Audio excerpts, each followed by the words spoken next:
آج پھر ہمیں یہ موقع عنایت کیا ہے کہ ہم جمعہ کی فضیلت سے فائدہ اٹھائیں اور اللہ رب العالمین کے ذکر کے ذریعے سے اپنے نامہ اعمال میں، اپنے حسنات میں، اپنی نیکیوں میں اضافہ کرنے کی کوشش کریں۔ اللہ رب العالمین نے ابھی جو قرآن کی آیت تلاوت کی گئی ہے اس کے اندر ارشاد فرمایا کہ اے وہ لوگو جو ایمان لائے ہو، اللہ تعالیٰ کی اطاعت کرو، اور اس کے بعد پھر اللہ رب العالمین نے سیم اسی آرڈر کے ساتھ اللہ کے رسول صلی اللہ علیہ وسلم کی اطاعت کی طرف،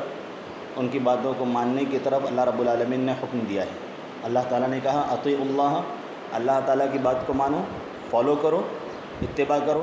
انوکرن کرو، اور اسی طرح سے اللہ رب العالمین نے فرمایا کہ وہ اطیعوا الرسول، سیم آرڈر اللہ رب العالمین نے دیا کہ رسول کی بھی اطاعت کرو، ان کو فالو کرو۔ اور اس کے بعد پھر اللہ رب العالمین نے بغیر کسی آرڈر سینس میں اس کے اوپر ہی عطف کرتے ہوئے ارشاد فرمایا وَأُولِي الْأَمْرِ مِنْكُمْ، کہ ایسے ذمہ دار جو تمہارے درمیان موجود ہیں ان کی باتوں کو بھی ماننا ضروری ہے۔ شریعت کے دوسرے قاعدے اور احادیث اور روشنی کے حساب سے وہاں پر یہ بات سمجھ میں آتی ہے کہ جب تک ان کی باتیں اللہ اور اس کے رسول کی مخالفت نہ کرتی ہوں، اس کے اگینسٹ میں نہ ہوں، تب تک ہمیں ان کی باتوں کو ماننا ہے اور فالو کرنا ہے، جیسا کہ اللہ رب العالمین نے یہاں حکم بھی دیا ہے اور دوسرے احادیث سے اور آیتوں سے اس بات کا ثبوت بھی ملتا ہے کہ اللہ کے رسول صلی اللہ علیہ وسلم نے مسلم کی حدیث میں ارشاد فرمایا کہ انما الطاعۃ فی المعروف، کہ بھلائی کے کام میں ایک دوسرے کی اطاعت کرنا ہے، ایک دوسرے کو فالو کرنا ہے۔ لیکن اگر کبھی بات ایسی ہو کہ بات سمجھ میں نہ آئے اور سمجھ سے بالا تر ہو، اونچی ہو، سمجھ سے باہر ہو، کوئی تنازع پیدا ہو جائے، کوئی اختلاف جیسا، کوئی اختلاف رائے جیسی رائے میں کوئی فرق ہو جائے، تو ایسی صورت میں پرابلم اگر ہو جاتا ہے تو ہم کو اللہ رب العالمین نے حکم دیا ہے کہ ہم اللہ اور اس کے رسول کی طرف آئیں، پلٹیں، چیک کریں اللہ رب العالمین کی آیتوں کے ذریعے سے اور اللہ کے رسول صلی اللہ علیہ وسلم کی احادیث کے ذریعے سے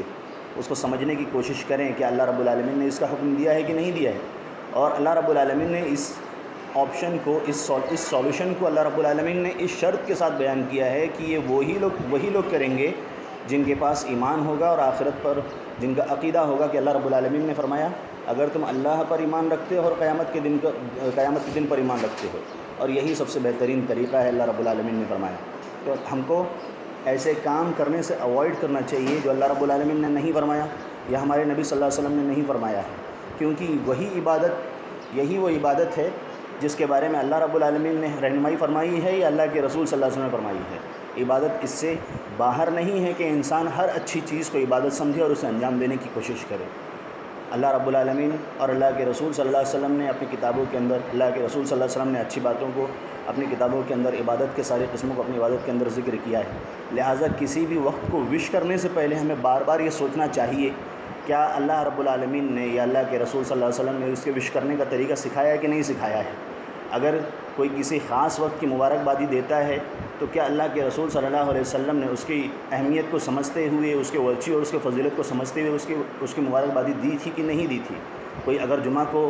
اس کی فضیلت کو اور اس کی اہمیت کو سمجھتے ہوئے خاص کرے اور اس کی مبارکبادی پیش کرے، اس کی وش کرے خصوصاً جمعہ کے طور پر، تو یہ اللہ کے رسول نے بھی نہیں کیا، اللہ تعالیٰ نے بھی نہیں کیا، اور یہاں اللہ رب العالمین نے بہتر طریقے سے ہم کو سمجھایا ہے۔ نہ اماموں نے کیا، نہ صحابہ کرام نے کیا، نہ کسی بزرگ امام نے کیا، سارے علماء اس طرف گئے ہیں کہ یہ طریقہ صحیح نہیں ہے، تو پھر ہم کیوں اس ماحول کو پروان چڑھانے میں اور ترویج دینے میں لگے ہوئے ہیں شدت کے ساتھ، جس کا ثبوت نہیں ملتا۔ بہت ساری چیزیں جو اللہ کے رسول صلی اللہ علیہ وسلم نے سکھائی ہیں، سلام کا جو مسنون طریقہ ہے ہمارے سماج سے مٹ رہا ہے۔ اللہ کے رسول صلی اللہ علیہ وسلم نے سلام کو پھیلانے کا حکم دیا ہے، لیکن اس کے مقابلے ہم ٹرانسلیشن کو پیش کرتے ہیں، خدا حافظ کا چلن پیدا کرنے کی کوشش کرتے ہیں۔ ہمارے نبی نے ہم کو سلام سکھایا کہ سلام کو پھیلائیں، زیادہ سے زیادہ سلام کو پھیلانے کی کوشش کرنی چاہیے، اور اللہ کے رسول صلی اللہ علیہ وسلم نے یہ بھی طریقہ سکھایا کہ سلام کون کس کو کرے۔ یسلم الراکب علی الماشی، اللہ کے رسول نے فرمایا کہ سلام جو کرے گا وہ چھوٹا بڑے پر